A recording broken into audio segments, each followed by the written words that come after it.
നമസ്കാരം. Daily news ശുഭദിനത്തിലേക്ക് സ്വാഗതം.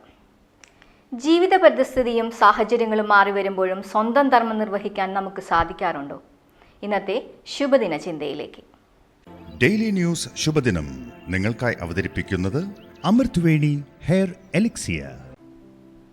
ഒരിക്കൽ ഒരു സന്യാസി ആൽമര ചുവട്ടിൽ വിശ്രമിക്കുകയായിരുന്നു.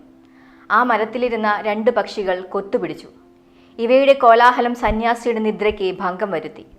ദേഷ്യത്തോടെ സന്യാസി ആ പക്ഷികളെ നോക്കിയപ്പോൾ അവ ദഹിച്ചുപോയി. സ്വന്തം ശക്തിയിൽ സന്യാസിക്ക് അത്ഭുതവും അഹങ്കാരവും തോന്നി.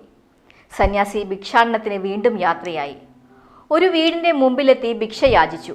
അപ്പോൾ ആ വീട്ടമ്മ പറഞ്ഞു, "ഞാനൊരു ജോലി ചെയ്തുകൊണ്ടിരിക്കുകയാണ്, അല്പനേരം കാത്തു നിൽക്കൂ." സമയം കുറച്ചു കഴിഞ്ഞപ്പോൾ സന്യാസിക്ക് ദേഷ്യം വന്നു. അയാൾ കോപത്തോടെ വീട്ടമ്മയുടെ അരികിലെത്തി. എന്നിട്ട് പറഞ്ഞു, "നിങ്ങൾക്ക് ഞാൻ ആരാണെന്ന് അറിയില്ല." ഇത് കേട്ട് വീട്ടമ്മ പറഞ്ഞു, "താങ്കൾ യോഗശക്തി കൊണ്ട് പക്ഷികളെ എരിച്ചു കളഞ്ഞ ആളായിരിക്കാം, പക്ഷേ അത് എൻ്റെ അടുത്തെടുക്കേണ്ട. താൻ രഹസ്യത്തിൽ ചെയ്ത കാര്യം എങ്ങനെ ഇവർ അറിഞ്ഞു?" സന്യാസിക്ക് അത്ഭുതമായി. അവർ തുടർന്നു, "എൻ്റെ കടമകൾ നിർവഹിക്കുക എന്നത് തന്നെയാണ് എൻ്റെ പ്രഥമ കർത്തവ്യം.